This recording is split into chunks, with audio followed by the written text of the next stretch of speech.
Сайн байцгаана уу? Од өндөр шинжлэх ухааны танин мэдхүйн сувг үзүүлж байна. Европ судлаач мөн хөцөл болон урлаг судлаач Амина Амины бие Бурхтын домог нэвтрүүлгээ хөрөх гэж байна. Та манай нэвтрүүлгийг NTV телевиз болон Од өндөр радио 83.3 107 хост долгионоор хүлээн авч сонсож байна. Нэвтрүүлгийн хамтран ажиллагчаар хариултаа хадгалыг бүтээгдэхүүн санал болгож байгаа худалдаа хөгжлийн банк маань мөн таны аяллыг урлаг ураатай A-Star Mongolia компани оролцож байна. Сайн байна уу? Өдрийн мэнд. Өдрийн мэнд Амина. За өнөөдөр хоёулаа тэгэхээр их нэг тийм баатарлаг гавьяа үйлстэй. Гэхдээ нөгөө талын бас юм дурлалын эдрэттэй асуудлын талаар ярилцах байх гэж бодож байна. Өнөөдрийн сэдэв маань юу вэ? За өнөөдрийн сэдэв маань Эртний Грекийн домогт гардаг агуу баатруудын нэг Милиагар болон маш ховор гардаг эмэгтэй баатар бүсгүйн талаар ярилцсан. Аталанта. Нэр хоёулаа баатар юм биш үү? Хоёулаа баатар байхгүй юу? Тэгээ бид нар яг үзэгчд сонсогчд маань анзаарч байгаа баатруудын талаар, агуу баатруудын талаар бол Персис зөндөл Кадмусын талаар, Тесиусийн талаар, Ираклисийн талаар зөндөө эрэгтэй баатрууд гараад идэг. Эмэгтэй баатар яг дайчин бүсгүүчүүд гээд Амазончуудын талаар бол гарч ирсэн. Гэхдээ баатарлаг эмэгтэй эрчүүдтэй энэ тэнцүү очихоор баатарлаг эмэгтэйн талаар бол яриаггүй. Тэгэхээр өнөөдөр Аталанта хэмээх баатар эмэгтэйн талаар ярих юм аа. За, Милиагар маань ямар учиртай вэ гэхээр тэр бол Каледоны хаан Эянос гэдэг хааны хүү юм байгаа. Гэхдээ яг домгийн их сурвалжуудаас хамаарат түүнийг дайны бурхан Арисын хүүч гэж бас ярьдаг.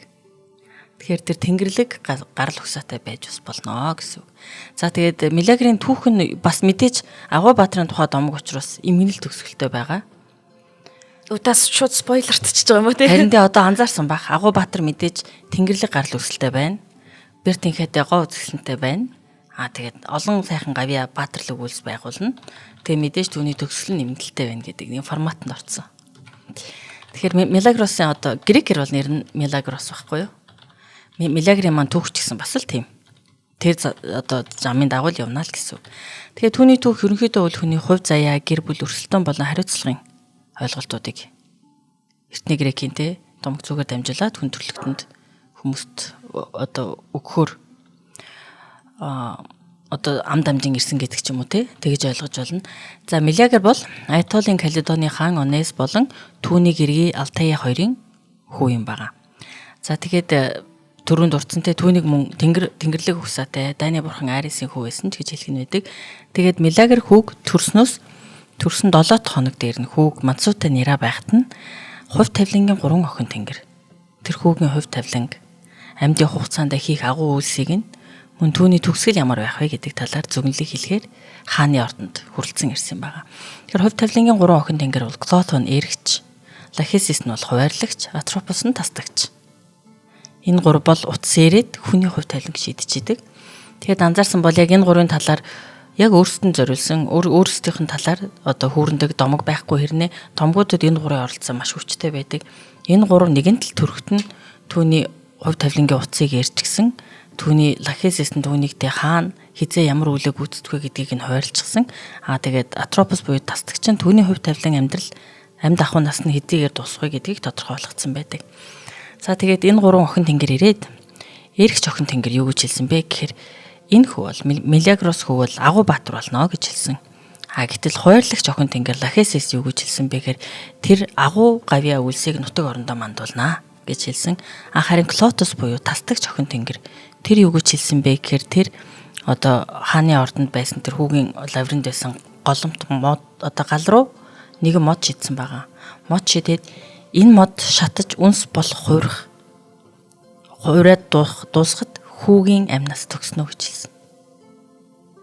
Тэр чи юу юуг шууд харин юу байгааз тэгт нь ээж нь одоо хааны хатан Онес хааны хатан Алтай яасан бэ гэхээр тэр алчсан галыг унтраагаад тэр Клото охин Атропос охин тэнгэрийн хувь тавилангийн охин тэнгэрийн шидсэн модыг өөр гаргаж авсан юм байна. Шатааж дуусгалгүйгээр гаргаж аваад модон авдарт хадгалсан юм. За энэ нь яаж ийм гэхээр нэг талаар хувь тавиланд хүний зурцсан хувь тавиланд хүний оролцоо бий болж байна гэдгийг харуулж байгаа. Хатан хаан ээж мэдээж их хүн хүүгээ амьд байлгахыг хүснэ, амьдруулахыг хүснэ, өсөн торнохыг харахыг хүссэн учраас одоо тэр хувь тавиланд оролцож тэр модыг галаас гаргаж аваад галын унтраагаад модон авдарт хадгалсан гэдэг. Хүүгээ аварсан ба шүү дээ. Тийм байна. За даварсан хэсгийг домгийнхаа үргэлжлээс харъя. За тэгээ түүний Онис хаан бол тэр Дарс эсгэгч хаан байж. Тэр Дарсны талбайтай, Дарсны орон гурвал ургуулдаг. Тэгээд гайхалтай сайхан хамттай Дарс нэрж уудаг. Дарс эсгдэг тийм хаан байж л дээ. Тэгэд нэгэн удаа маш ариун ургацтай жил өнгөрч гин. Ариун ургацтай жилээ өнгөрсний дараа ариун ургас хайрлсан бурхтад зориулж өргөл барьц өргөөд талархал илэрхийлэх ёстой. Гэтэл Онис хаан маань яасан бэхээр Артемис охин тэнгэр анч охин тэнгэр Артемист талархал өргөж өргөл барьц өрхөө мартсан учраас Артемис охин тэнгэр ихэд хэлгэнсэн юм байна. Яагаад тэгэхээр Каледон хэмээх тэр Аутелийн Каледон хэмээх хотын газар нутгийг ивээгч охин тэнгэр нь Артемис байж л дээ. Гэртэл өөрийн өхөө хаан суудаг газар нутгийн охин тэнгэртэй өргөл барьц өрхөө мартсан учраас Артемис охин тэнгэр хэлэгнээд Каледоны бодонг гэх зэрлэг бодонг тухайн газар нутгийг түвээж хүн амьтныг нь сүйтгэж ургасын талбайг нь сүүвэж сэндчүүлэхээр тэр амьжигтай аратан гэлгээсэн учиртай юм байна. За тэгээд Каледоны бухыг устгахын тулд яасан бэ гэхээр Онис хааны хүү Милагер маань өсөж том болоо сайхан залуу болсон байсан. Бертинхээ тэр хааны хүү учраас ханхүү ёсоор эрдэн боловсролтой, эр барьтай, гоо згсэнтэй сайхан хүү болж өссөн байсан. Тэгээд тэр Каледоны бух хэмээх аимшигт Каледоны бодон хэмээх аимшиг зэрлэг аратанг устгахын тулд тэрээр Грек нутаг даяар тархан амьдарч исэн агуу баатруудыг цуглуулсан юм байна. Яагаад тэр агуу баатрууд мөн Каледонытэй зөвхөн тэр газар нутгийг түвэж байгаа аратанг номготхоор бас мөн цугласан бэ гэхээр Милагер маань өөрөө аргонавтуудын нэг юм байна. Есний онгоцсон суугаад аргонавт хөлөг онгоцсон суугаад Колхис хүртэлтэй явсан агуу баатруудын нэг учраас тэр аргонавтуудын онгоцсон сууж явсан аргонавтууд нь ханд нөхөртөө туслахаар түүний дуудлагыг аван хүлцэн ирсэн юм байна. За тэгээд тэр түүний дуудлагыг аваад олон баатар ирсэнтэй Каледоны бодонг устгахаар ирснээс дурдвал Есен ирсэн байна, Саламасын Теламон ирсэн байна, Ахиллес баатрын ав Пелеус баатар ирсэн байна, Спартагийн Тендариус хааны хүү Кастрополукс 2 ирсэн байна, Афинас Тесиус баатар ирсэн байна, мөн Критийн хаан Минус болон түүний гэрээ Пасифея 2-ын хүү Девкалион ирсэн байна. Мөн Милагерийн авга нах захнар гэсэн үг. Ээжийнх нь ахнар болох баатар ирсэн өөрсдийн баатар Куретуудын хамтаар ирсэн гэж үздэг юм байна. Мөн энэ олон эрэгтэй баатрууд донд нэгэн эмэгтэй баатар ирсэн Аталанта. Аркадиагийн анч бүсгүй Аталанта ирсэн учиртай юм байна. За тэгээд энэ сайхан оддын чуулган болж штэ. Баатар ирсэн баатруудын гарамгай баатруудын чуулган болоод эднэр Каледоны зэрлэг бодонг устгахаар цугласан юм байна. Бүгд тусдаа домогтой үнэхээр баатарлаг үйлстэй тий. Нөгөө оддын юу гэдэг вүлээ сагсан бөмбөг дээр чинь. За нэг тиймэрхүү юм болсон юм шиг. Од мөндрийнхээ юм биш үү тий. За тэгээд Аталантагийн талаар ярив. Тэгэхээр Аталанта гэхээр хөл бөмбөг сонирхчд маань түүний нэрийг таньдаг сонсогдож магадгүй. Турк бишээ. Италийн Бергамо хотын хөл бөмбөгийн баг нь Аталанта гэдэг нэртэй. Тэгээд лого нь Аталантагийн толгоон дүрстэй эмэгтэй хүний дүрстэй байхгүй юу? Түүний хүндэтгэж нэрлсэн тийм учиртай юм байна. За Аталанта грек хэл бол нэр нь Аталанти. Тэгээд түүний нэр нь өөрөө грек хэл дээрээ бол эдний эллинчүүдийн хэл дээрээ тэнцүү, жингийн хувьд тэнцвэртэй ч юм уу хүч бэрт адилхан энэ тэнцүү гэсэн агуулга та нэр юм байна. Тэгэхээр энэ нь ямар учиртай вэ гэхээр Аталанта маань өөрөө эрчүүдтэй адилхан эрбэртэй тэднэртэй адилхан энэ тэнцүү хүч чадалтай гэсэн агуулгыг агуулсан нэр юм байна. За тэгээ түүний түүх нь бол хүчрхэг эмэгтэй баатарлаг шин чанарыг харуулдаг ба эрчүүдийн дунд ч гэсэн энэ тэнцүү байх чадвартай эмэгтэй хүн өөрийнхөө хүссэн хувь тавилангаар амьдрах боломжтой, өөрөө хувь тавилангаа тодорхойлон шийдвэр гаргах боломжтой гэдгийг тийм харуулсан дүрслэл юм байна. Түүний Аталантагийн дүр маань. За тэгээд Аталанта бол гайхалтай анч бүсгүй. Тэр анч бүсгүйгээс гадна түүнийг бугнаас хурдан гүйдэг гэж хэлдэг. Тэр бол маш хурдан гүйдэг гайхалтай анч. Анчин эмэгтэй байж л дээ. Тэгээд түүний домог нь юу гэхээр тэр юу юм бэ? Каледоны бодонд түүний эцэг нь Аркадиагийн хаан Ясус, ээж нь Климен гэж хатан байж л дээ. Ясус хаан ямар ч хүүгүй ээж гин. Гэтэл хатан хүүхэд төрөөсөнд охин байсанд хэлгнээд тэр охиноо ууланд аваачаад ан арааттын хоол болохоор тэр охиныг үлдээлгэсэн байна баг багт нь. Гэтэл тухайн ууланд дүнгэж Бамбруушийг нь анчид авалцсан байсан эмэгчин баавгай байж гин. Тэр эмэгчин баавгай Аталанта нэрэ ижи авдаа гологдсон одоо тэ манцуудаа байгаа үлгэнд орогдсон байгаа нэрэ Аталантаг олоод хөхүүлэн өсгсөн гэдэг. Тэр эмэгчин баавгай сүүг өвчж өссөн тэрээр зэрлэг ой хөвчөд өсч торинсон бөгөөд ангийн охин тэнгэр Артемисыг дахин шүтдэг байж. Тэгээд яг нөгөө зарим тохиолдолд бол нөгөө газар нутгийнхаатай аль одоо нутаг Биочи ч юм уу, Аркадия ч юм уу те, Тесали ч юм уу те, түүнээсээ хамаараа тухайн бурхад охин тэнгэрүүд маань тухайн газар нутагтай өөр өөр нэршилтэй байх нь байдаг. Тэгээд энэ тохиолдолд бол Аталантаг Артемисийн өөр нэг хөлбраа гэж үзэх нь байдаг юм байна. За тэгээд Аталанта маань бол Артемис охин тэнгэрийг дахин шүтдэг. Түүнтэй адилхан ан автортай зэрлэгөө хөвчөд амьдардаг. Тэгээд Артемис охин тэнгэртэй адилхан байхын тулд тэрээр ариун бие хатгалах, андгаа тангарах хүссэн юм байна. Ан ав идэг болсон юм байна. Маш хурдангүйдэг, гарамгай хүч чадалтай, тийм сайхан баатар эмэгтэй анчин бүсгүй байж л тээ.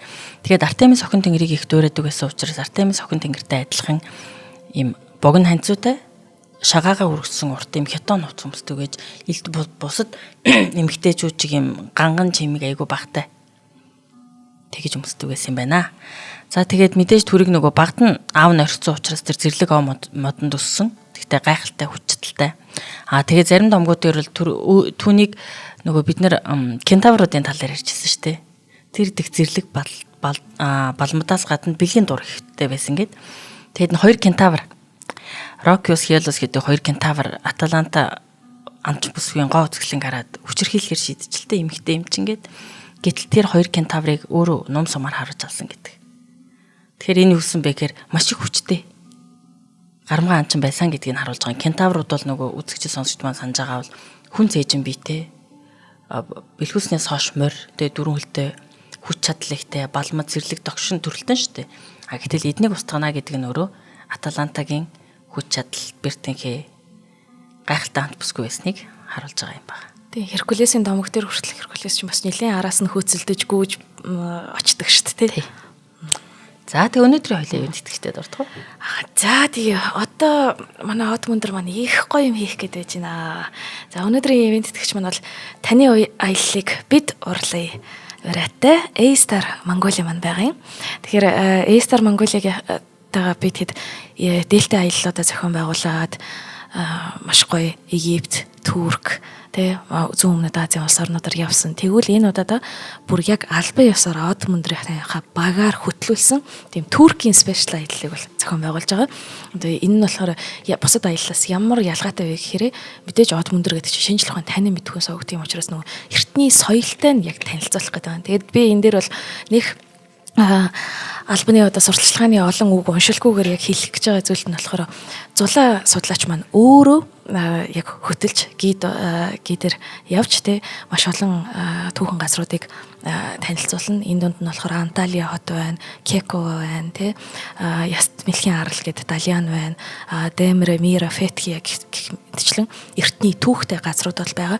Тэгэхээр энэ Туркийн газар нутаг гэдэг чинь зүгээр одоо бид нар одооны байгаа Туркээс гадна юу гэж төсөөлөх вэ гэхээр чинь газар дундын Тэнгис, Баг, Аз, одоо Грек, Ромын тэр үеийн гайхамшигтай хотуудтай танилцсан, сүмийн архитектур үзэн, археологийн тэр чулуун хөшөө дурсгал гээд ер нь энэ од мөндрийн нэвтрүүлгүүдээр бид нар ярьдаг юм бол боддоор очиж үзэх юм гэсэн үг.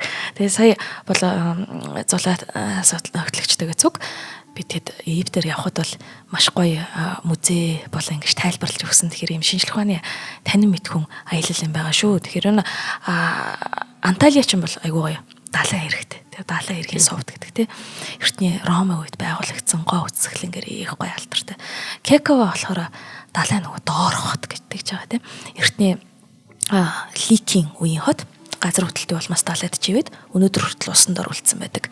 Тэгээ усан онгоцоор аялаад тонглог усны ёроол хараад тэгээ тэр ёроолт нь балгасыг үзнэ гэдэг. Тэгэхээр энэ мэтчлээ ингээд маш гоё аялал бидрийг хүлээж байгаа шүү. Тэгэхээр одоо чи хэдхэн хоног үлдчихв? 4 сарын 5-нд гарах юм шүү дээ.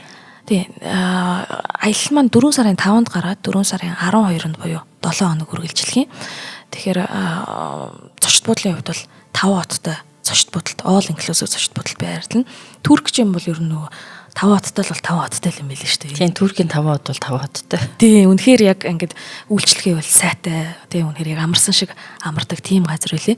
Тэгээ Turkish Airlines нар нисэх юм байна. Turkish Airlines бол яг миний хувийн туршлагаар бол одоо хамгийн топ airlines-ууд юм бол нэг миний хувийн ч юу авах дэлхийд ер нь тэгж тооцогддог тийм.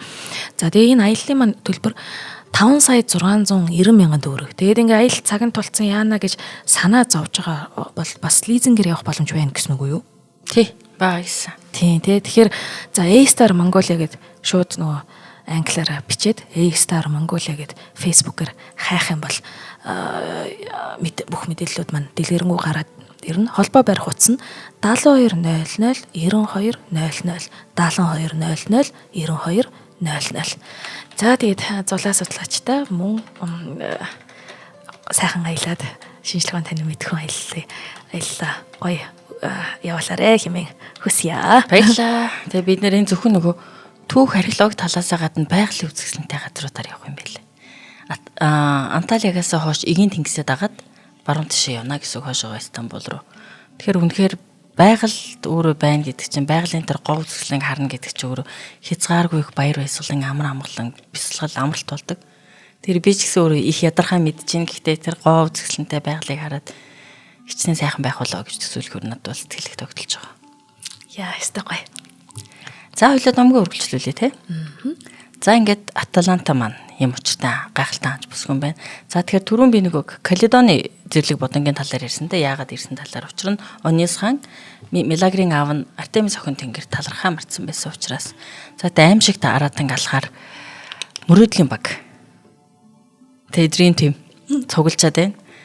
За тэгээд гэтэл нөгөө энэ олон бааtruуд маань өөрсдийнх нь дунд эмгтэй хүн байгаад их таагүй хандж байна. Бидний бэртэнхээ дутуу байгаа мó? Энэ эмгтэй чинь биднээс илүү хурц нумтай байна гэж байх юм уу? Биднээс илүү хурдан гүн гэж байх юм уу? Газар газрын хамгийн мундаг ирчүүдийг тэ хамгийн мундаг бааtruудыг цуглчаад юу дутсан гэж эмгтэй хүнийг нь тавьчирсан гэж эхнээсээ ерөн дургуутсаж гин. Гэтэл тэр олон баатар ирчүүд анд нөхдүүд нь дургуутсаад исэн учраас Милагер тэднийг тэ юу гэж аргал тайвшруулсан бэ гэхээр хэдийгээр өөрөө би гэр бүлтэй боловч Милагер манай Клеопатра гэдэг гэргитэй байсан. Хэдийгээр би өөрөө гэр бүлтэй боловч үзэгсэлэнт Аталантад нууцхан дурлцсан юм аа. Тэгээд үзэгсэлэнт Аталантаг ойрхон байлгаж хагаад өөрийнхөө хүүхд төрүүлэх нууцхан хүсэлтэй байгаамаа гэд найз нартай хэлж аргал тайвшруулсан гэдэг. За тэгээд залуус маань мөрөөдлийн баг маань цуглаад 9 хоног гайхалтай сайхан том найр исэн гэдэг. Онис хаан бааtruудад зориулаад тэг 10 хоногт нь андаа гарсан гэж ярьдаг. За тэгээд ам бол их адал явталтай болсон.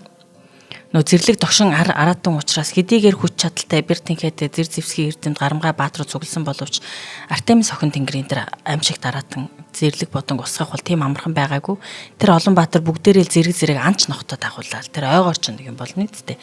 Анч нохтой төрүүлж дахиулаад нөгөө анч нохт нь үнрээр нь зэрлэг бодонгоо олоод тэр зэрлэг бодонг одоо айлгаж те сандаргалд оруулж нөгөө анч одоо баатар ирс маань жадлаад ном сумаар харвах нь харваад гэтэл тэр олон баатар ирээс зэрлэг бодонд хамгийн анх одоо анхныхын тусал цусыг урсгасан нь өөрөө Аталанта байсан байхгүй.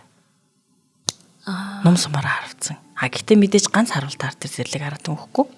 За тэгээд нь аимшигт аратан гусгах ангийн үеэр Хелиос Анхес гэдэг хоёр баатар амь өргөдсөн юм байна. Пелиос баатар маань өөрийнхөө анчныг санамсаргүйгээр олсон юм байна. Ер нь бүх адал явдал болсон юм байна. Гэхдээ Аталанта нумаараа зэрлэг бодонгийн анхны тусал цусыг урсгасан гэдэг. За тэгээ анхны цус урсгасны дараа Амфиарус гэдэг баатар зэрлэг бодонгийн нүдийг нь харваад зэрлэг бодног нүдэндээ харуулад харах чадваргүй болгоход нь Милагер очоод түүний одоо амийг нь авсан. Милагер баатар амийг нь авсан гэж томог дээр гардаг. За тэгээд нөгөө амийг нь авсан баатар нь тэр бодонг устгасан байх уу? Анхны цусыг урсгасан нь тэр бодонг устгасан байх уу гэдэг маргаан гарчлалтай. За тэгээд нөгөө аимшигт бодонгоо нийтэлж гин. Авраг том биетэй аимшигт аратан байсан учраас аавын дараа ангийнхаа махыг хуваалцах ёстой. Тэгэд Милагер мэдээж тэр зэрлэг бодонгийн ангийн махыг бол ирсэн бүх баатруудад хувааж гин. Гэхдээ тэр амийг яг амийг нь тасалсан гэдэг нэр хүндийг тэр одоо их гавьяа штэ. Суу алдрыг хүртэх хүн нь тэр зэрлэг бодонгийн арсыг авах ёстой юм байна. Тэгээд Милагер баатрыг амийг нь цоцлсон учраас бүх баатар ирсэн өөртөө тэр амьтны арьсыг авна гэж бодож итэл Аталантад Милиагр баатар маань өөрөө дурлцсан учраас Цэрлэг Бодонгийн арьсыг барьсан гэдэг. Тэр нь баатарын ундууцлыг хүргээд тэр дотроос нь өөрийнх нь нах цахантай хоёр нах цах нь тэрэнд бүр маш их дургуутсаж хилэгнээд Милиагртаа тулдчихлээ. За тэгээд нөө ангийн хайрснаасаа болоод нөгөө баатрууд нь хоорондоо тулдаад эхэлсэн. Хоорондоо бөөн дайн тулхан болоод. Тэгээд Милиагр баатар маань уур хилэндээ ээжийнхээ дүү одоо ээжийнхээ ах ч юм уу те хоёр нах цагаа алсан гэдэг. Тэгээд өөрийнх нь дүүнэрийг алсан гэдэг мэдээг сонсон Алтайя хатан тэр хормын төдий уур хилэн гашуудаа автаад нөгөө модон хайрцагт байсан нуусан Атропос буюутэй тасдаг жохин тэнгэрийн одоо гал руу шидсэн гүйцэж чатаагүй байгаа модыг модон авдраас гаргаж ирээд уур хилэндээ гал руу шидэж чадсан гэдэг. Тэр мод шатаад үнс болон дуусахад Милиагрын амт тасарсан гэдэг. Эхлээд уг нь өөрийнхөө үр хүүхдийн амийг хамгаалж авч үлдсэн хэрнээ төгсгөлд нь бол яг тэрийг нь ашиглаад хүүгийнхээ амийг хороосон. Ээж нь хүүгийнхээ амийг. Тэгэхээр ээжийнх нь хувьд бол тэр наагцууд буюу ээжийнх нь одоо ах ч юм уу дүү ч юм уу тэр өөрийнх нь яг ахын дүүс нь илүү чухал байсан биз дээ хүүгийнх нь амнаас илүү. Яг тухайн үед ээж бодоогүй л байгаа л та. Энэ тэгэхээр нөгөө Милиагрын домог маань өөрөө гэр бүлийн харилцаа олон талтай байдаг.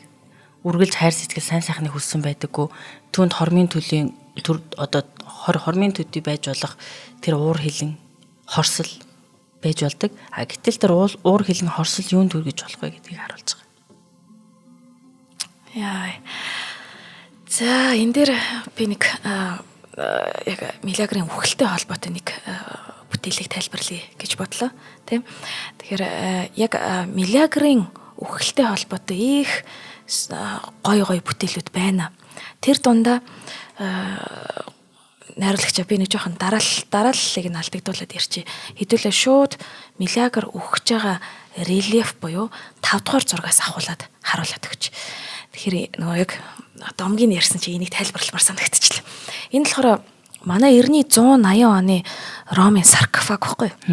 Тэгээ саркофаг гэдэг чинь булш бунхны одоо яг тэр авсан гэсэн үг. Авсных нь чулуун авсан.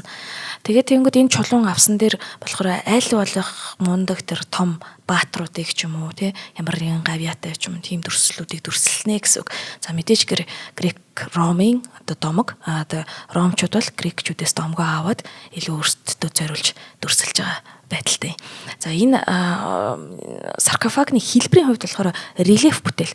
Рельеф гэдэг нь нөгөө тавгар ер нь бол ингээд нөгөө баримлч нь өөрөөр юм тусдаа баримл байж болно. Тэгээд ханнаасаа товоосноороо барельеф рельеф гэ хоёр хуваагдаж байгаа. Рельеф нь болохоор за 4-ний 3 юм тавгар ч юм уу тий ер нь ханнаасаа илүү тов байсан нилээн өндөр тавалттай тэр өдөр рельеф гэдэг. За энэ Ромын саркофагийн рельефийг эхлээд харахаар ингээд баахан харцсан хүмүүс тийм ээ. Юу ч болоод байгаа юм тий. За тэгвэл хэдүүлээ энийг зохиомжийн хувьд болохоор зураач маань яасан бэ гэсэн чинь 3 хуваацсан байгаа юм л та. Төв хэсэг, баруун хэсэг, зүүн хэсэг. Гэтэ энийг хэдүүлээ дарааллаар нь баруунаас зүүн ч юм уу зүүнээс нь баруун хүртэл уншихгүй. Хамгийн баруун талд байгаа хэсгийг нь хамгийн төрүүлээд уншина. За энэ баруун талд нь байгаа 6 дугаар зурган дээр харагдаж байна. Энэ дээр болохоор яг Милиагр маань нөгөө эхийнхээ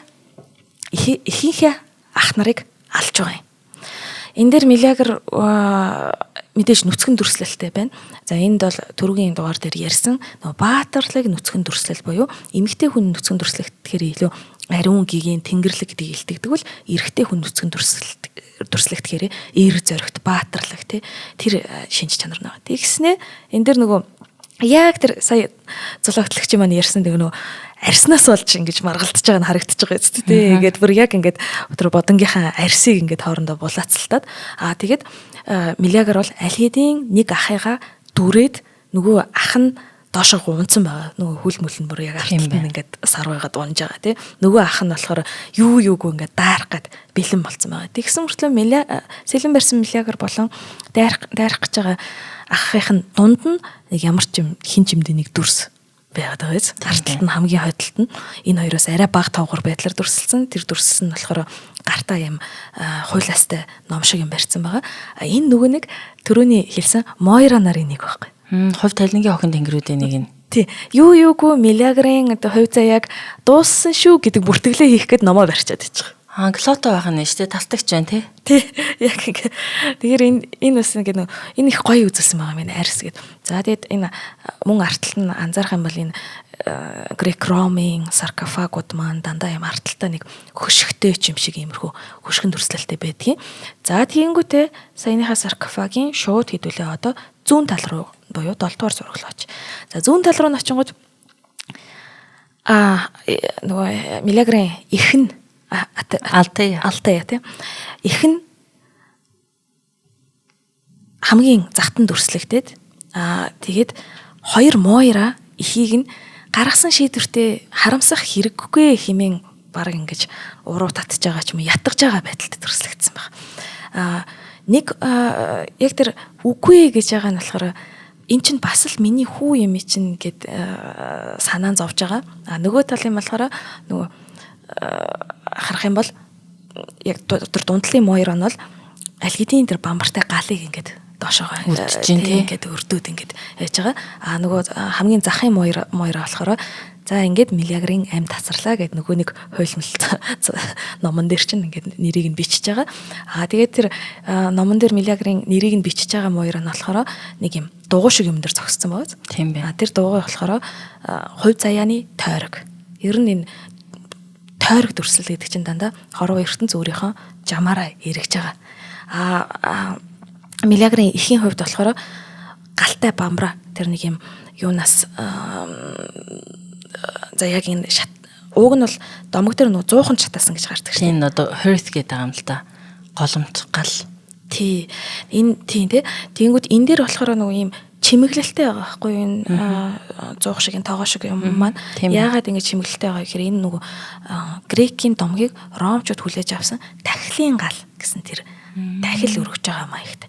Тэгэнгүүт Милагрын ихэн нь болохоор тэр нэг юм дээр нь яг тоогооны чин дээр байгаа арзацсан юм гал шүү, галын бамбар юм шүү. Тэгэнгүүт ингээ галын тэр бамбараа ингээ доошо дарцсан байгаа буюу нэгэнтээ хичнээн эргэлзэж байгаа ч гэсэн шийдвэрээ гаргацсан гэсэн тэр гарын хөдөлгөөн явж байгаа. За тэгээд дундлыг нь яг энэ гол дундлыг нь харах юм бол Милагр үхэж байгаа. Милагр манай өөрөө хөвтчихсэн байна. Эргэн тойронд нь Милагрыг хоолсон хөхүүлсэн их тийм хөхүүлсэн их болон Милагрыг одоо өсгөлдсөн тэр асрагч эмэгтэйчүүд гашуудж байгаа. Тэгээ нэг асрагч эмэгтэй нь болохоор Милагрын аманд анар жимсэг ингээд өгч байгаа. Тэгээ энэ анар жимс болохоор нөгөө Персефонагийн домог дээр гардаг те анар жимснээс ингээд 6 ширхэгнүүдийг нь идэд Персефон маань буцаад ингээд газар дээр гарах боломжтой болдог шүү дээ. Тэгэхээр ер нь грекчүүдийн итгэл шүтлгийн хувьд бол анар жимсний бэлэгдэл дахин амьлах гэсэн бэлэгдэл байсан баг. Тэгэхээр энэ анар жимсийг бүтнээр нь өгч байгаа. Нэг үл Милагрыг яг өөхөх гэж яхад нь ингээд амьлуулах зорилготой. Эсвэл өгсөн ч гэсэн тэр юм маань сүнс ингээд ер нь буцаад амьдралд дахин амьлах боломжтой гэсэн нэг амьдлага. За тэгээд Милагрын орны доотлыг нь харах юм бол өөрийнх нь тэр мундаг хоёрыг дуулах нь байна. Орных нь хажууд гэсэн чинь нэг юм таягтай хүн сууж байна л та. Тэгээ нөгөө Ойнея гэдэг нэг бол эцэг нь байж магадгүй. Эсвэл зүгээр ийм энгийн хувцастай, энгийн ийм таягтай нэг юм тахир модорл таяг хийцэн байгаа юм чи нэг баян хүн биш байсан баг. Ойнея бол эцэг нь бол арай хаан хүн шүү дээ. Тийм дүрслэгтэн. Тэгэхээр энэ нөгөө багш нь байж магадгүй гэдэг ч юм л та. Тэгэнгүүтээ анзаарах юм бол энэ нөгөө асрагч их хөхөлсөн их болон тэрийн эмэгтэйчүүдийн гар нь нөгөө зүг рүүгээ буюу Алфея ээжийнхэн зүг рүү ингээд буруутна нь энэ шүү, ээж нь ингэж байгаа шүү гэж гашуудсан байдлаар ингэж дүрсэлж байгаа юм л та. Тэгээд Милагрын хажууд хамгийн ихээр толгой тухандаа ингээд гараа хүрхэн гашуудж байгаа нь болохоор Аталанта байна. Тэ Аталанта маань сууга байдалтай. Төрөүний хэлсэнчлэн Аталанта болон Артемиса бурхан хоёрын ер нь дүр нь бол их огтлцож орж ирдэг. Тэгээ нэг бол Аталанта маань Артемисаг шүтж байгаа эмэгтэй баатар, эсвэл Артемисагийн нэгэн хувилгаан дүр гэж бас үзэгдсэн байна тий. Тэгэхээр энэ яг өөрөө Артемисагийн дэг маягаар юм нэг ийм сандалтай тэгээд яг үс сасалмастыг нь болон энэ ном сумны саадаг гэж байдаг шүү дээ тий. Арталтаа ингээд ийм Тийм Номоо саадаг хагцсан үүссэн саадаг байх, өөрсөн. Тий. Доор нь болохоор нөгөө ангийнхан нохоо. Анч нохоо байна тий. Анч нохоо. Тэгээ ягаад Артемиса байж магадгүй гэж үзээд байгаа гэхээр хөлнийхэн хажууд нэг юм хад шиг зөсөн байгаад байгаа. Энэ бас Артемисатай их ойрхон төрслөгт Артемисагийн төрслөлттэй их ойрхон болж байгаа. Тэгтээ зураач аягүй хөрхөн ингэсэн байгаа байхгүй. Яг анатомийн хувьд бодоод үзэх юм бол хүн ингээд толгоогоо ингээд амар сэтгэл готраад тухан дээр гараа тавиад тэ нэг тухаа ингэж тулах гэж байдаг шүү дээ. Тэгэнгүүт хүн нүүр дарагдан да тий алгаараа нүрээ дарна шүү дээ. Тэгвэл Аталантагийн үзэсгэлэн гоо байсныг нь харуулахын тулд айгуу сонир ингэж нэг юм зүүн гараар нь баруун талынхаа нүдийг дараад нөгөө тал нь болохоор юм нээлттэй байгаа юм шиг тийм тэгж нөгөө гой сайхан байдлыг нь бол үзүүлсэн байгаа юм л та. За тэгээд ерөнхийдөө энэ нөгөө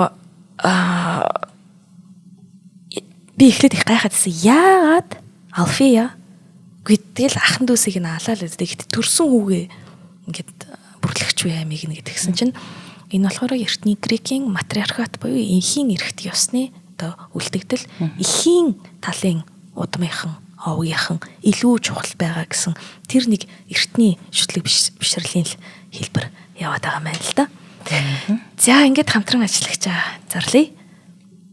За өнөөдрийн бит хоёрын хамтран ажиллагч бол үрждэг сар хариултаа хадгалах бүтээгдэхүүнийг санал болгож байгаа Худалдаа хөгжлийн банк байна.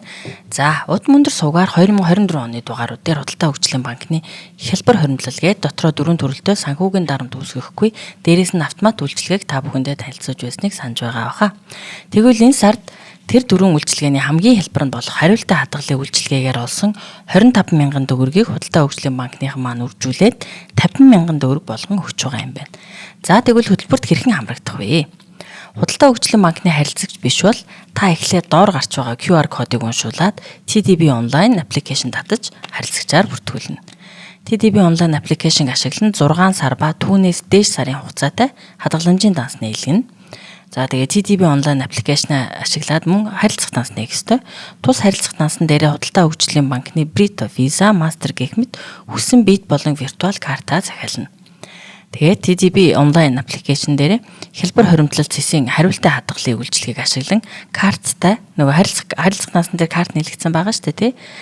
Карттай дансаа 6 ба түүнээс дээш сарын хугацаатай хадгаламжийн дансатайгаа холбох юм байна. Урамшууллын хугацаанд хариултаа хадгалын үйлчилгээгээр цуглуулсан нийт 25 мянган төгрөгийн одоо дүн хөрвөл таны тэрийг нь Худалдаа хөгжлийн банкныхан 25 мянган төгрөг нэг удаа урамшуулан нэмээд таны хадгалсан цуглуулсан хариултаа хадгалыгаар цуглуулсан 25 мянган төгрөг маань 50 мянган төгрөг болж байгаа юм байна. За Худалдаа хөгжлийн банкны харилцагч хэрхэн хариултаа хадгалын үйлчилгээнд шинээр бүртгүүлж болох вэ гэхээр урамшууллын хугацаанд багтаж хариултаа хадгалын үйлчилгээнд шинээр бүртгүүлнэ. Зарлаг гаргах харилцах дансан дээр Худалдаа хөгжлийн банкны Brito, Visa, Master гэх мэт ямар нэгэн төрлийн карттай байх хэрэг картгүй бол Худалдаа хөгжлийн банкны онлайн аппликейшн ашиглан виртуал картыг хормын дотор үүсгэх боломжтой. Хариултаа хадгалын үйлчилгээг ашиглан зарлаг гаргах харилцах дансаа өөрийн 6 сар ба түүнээс дээш сарын хугацаатай хадгаламжийн дансатайгаа холбоно. Хэрв 6 ба түүнээс дээш сарын хугацаатай хадгаламжийн данс байхгүй бол аппликейшн ашиглаад мөн шинээр данс нийлгээд хялбар хоримтлол цэсийн хариултаа хадгалын үйлчилгээгээ холбоод сонгочих юм байна. За тэгээд хэрвээ та хариултаа хадгалын үйлчилгээг ашиглагч бол урамшууллын хугацаанд хариултаа хадгалын үйлчилгээнд бүртгэлтэй дүнгээ TDB онлайн ашиглан нэмэгдүүлсээр үржих сарын урамшуулалд хамрагдах боломжтой юм байна. За тэгээд энэхүү урамшуул маань 2025 оны 3 сарын 12-ноос 2025 оны 4 сарын 12-ны хүртэл үргэлжилнэ. Урамшууллын 25 мянган төгрөг хадгаламжийн дансанд хизээ орох вэ гэхээр 7 хоног бүрийн даваа гарагт шалгуур хангасан харилцагчийн хадгаламжийн данс руу шилжүүлэх юм байна. Харилцагч нэмэлт урамшууллын 25 мянган төгрөгийг хөтөлбөрийн үрждэг сар хугацаанд нэг л удаа авах боломжтой. Хариултаа хадгалын үйлчилгээгээр хоримтлуулсан явцын нийт дүнг 7 хоног бүрийн даваа гарагт харилцагч бүрийн дансанд бүртгэлтэй гар утсаар нь мессеж болон вайбраар мэдээлэл болгон очих ёстой байна. За тэгээд Худалдаа хөгжлийн банкны салбарт хандаад хялбар хоримтлол үйлчилгээг нээлгэх боломжтой.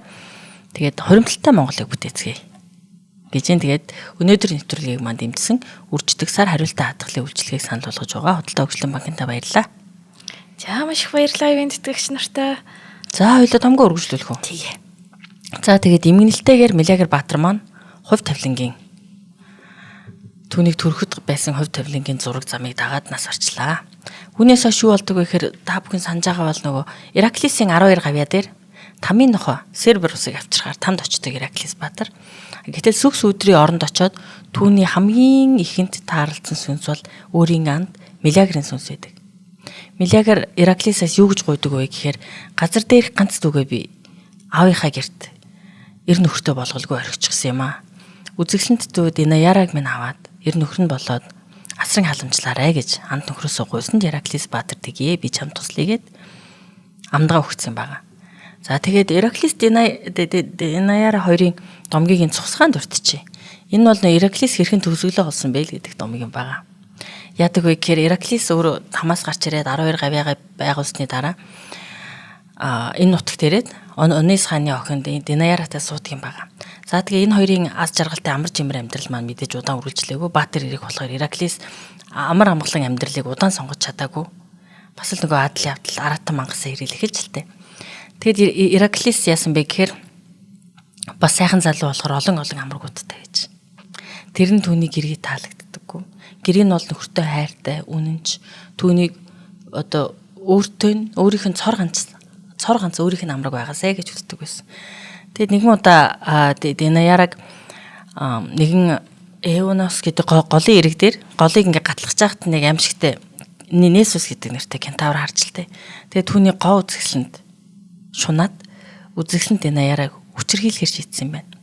Тэгээд хүчирхийлэхийг шийдээд оролдоход нь мэдээж Баатар Ираклис гарч ирээд тэр кентаврыг нөгөө могоо аимшигт могоо Хидрагийн цөсөнд дүрсэн сумаараа хатгаад харваад тэр аимшигтай кентаврыг алдсан байгаа.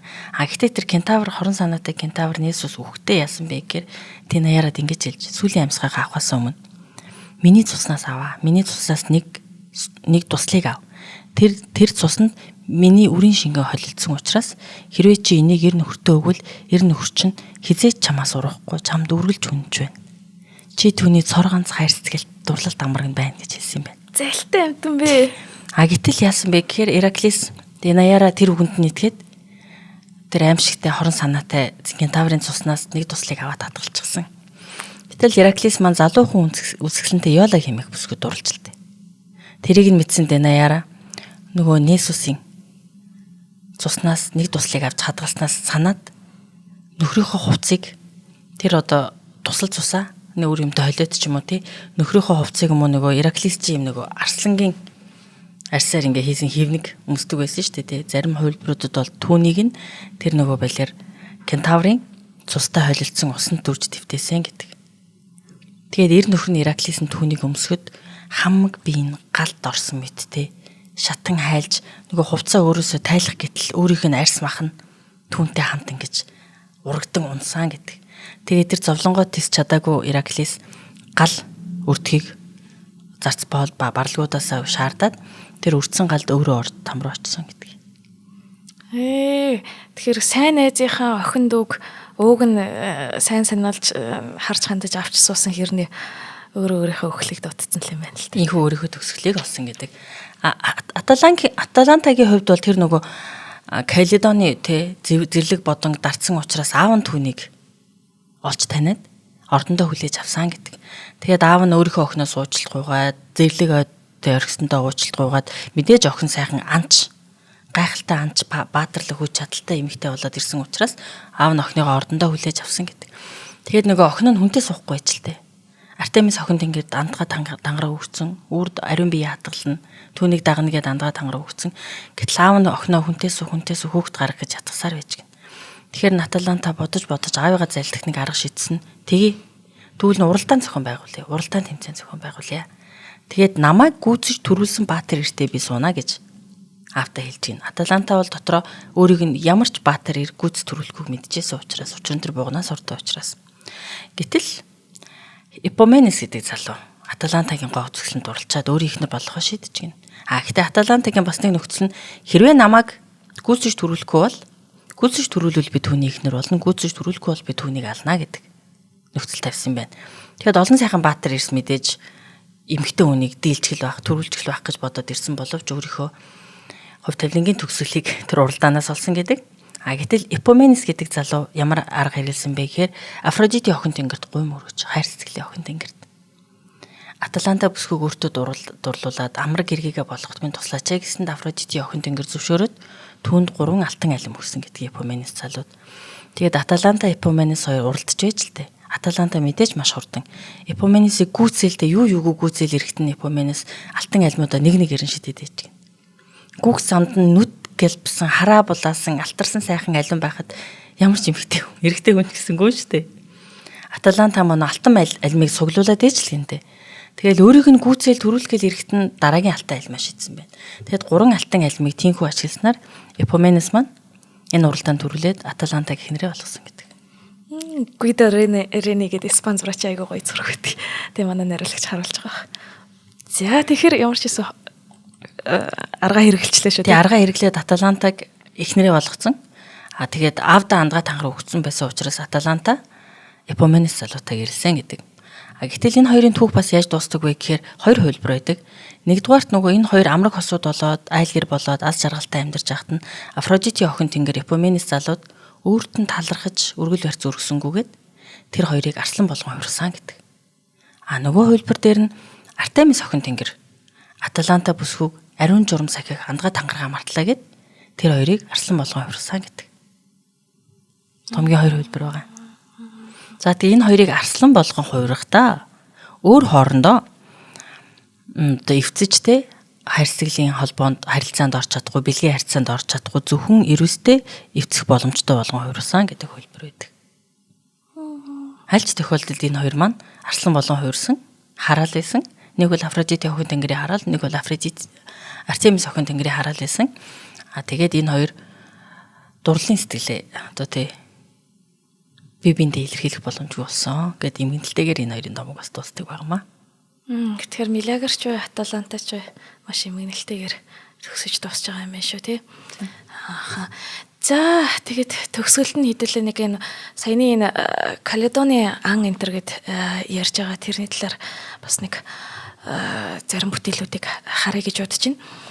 Тэгэхээр энэ ер нь анзаарж байгаа бол эмэгтэйч үү, эрэгтэйч үү айгүй их юм грекийн номогт баатрууд гарч ирж байгаа. Одоо бол бид нар дараа Ясон, Аргонавтууд, Троен дайн гэдэг дандаа баатрын тухай үзнэ. Энэ ямар учиртай дандаа грект юм баатруудын талаар яриад байдаг вэ гэхээр ер нь үгүй Ведийн шашинд ч гэсэн одоо Ведийн сударт ч гэсэн хинду шашинд баатар байдаг тий Рама гэдэг ч юм уу тий. Гэхдээ ийм их грек шиг тэгж өндөрт хүрч байгаагүй байхгүй. Энэ баатрын культ буюу баатрын шүтлэг гэдэг нь болохоор нөгөө баатар гэдэг чинь өөрөө хагас бурхан. Тэгээд хагас бурхнаа оршуулж байгаа. Оршуулгахдаа тухайн оршуулгын ёслол дээр дахил өргөх үүрэгтэй. Ямар байдлаар дахил өргөж байгаа вэ гэхээр ер нь ромчууд бол тухайн оршуулгынхаа ёслол дээр бие бинийгээ эрмэх тулаан халц тулаанд дууддаг байсан байна. Грекчүүд болохоор илүүтэйгээр найр, наадам зохион байгуулах, ялангуяа юм ан зохион байгуулдаг байсан байна. Тэгэхээр энэ яалтчгүй нөгөө оршуулгын ёслолтой холбоотой зүйл болоод байгаа юм л да. Ан гэд. За баатар насварлаа. Тэр оршуулгынхаа ёслолоор ямар нэгэн ан хийлээ. Гэхдээ баатар насварж байна гэдэг чинь баатрынхын тэр бие нэг талаас газартай холбогдож байгаа. Гэхдээ сүнс нь бурхтын төвшөнд очиж байгаа учраас биеэр нь дамжаад тухайн одоо нөгөө тэр баатрынхаа хувь заяатай нэгдээд байгаа юм л та. Тэгэхээр баатар гэдэг нь нөгөө хүн бурхтын төвшөнд жоохон ч гэсэн очих тэр одоо бурхтын сайн сайхны хилтерхийгээс хүртэх нэг тийм арга нь болоод байгаа учраас энэ баатрын шүтлэг бол айгүй их байгаа. За тэгээд хэдүүлээ нэг 1600 гадаг шүү дээ. 1600 хэд он блэ 17 дугаар зууны явчихсан 2 дугаар хагас толсон нэг Франсуагийн бар гэд барыг харцгаая. 1 дугаар зураг байгаа шүү. Найруулагч.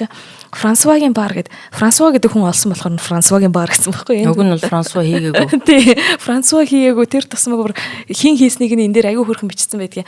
Энэ баарн дээр доор нь юу бичсэн байдаг вэ гэхээр намайг эрготим урлаж клити зорсон юм аа. Айгүй хөрхэн баар нь өөрөө бичсэн юм шиг намайг гэж байгаа. Тэгээд энэ болохоор нөгөө тэр Каледоны ан яаж хийгдэж байгаа. Тэг ямар баатрууд орж байгаа. Энэ дээр нөгөө Пеле, Ахиллес центр гэдэг бүр бүгд ингэж хийгдсэн байдаг. Тэнгүүд энэ Франсуагийн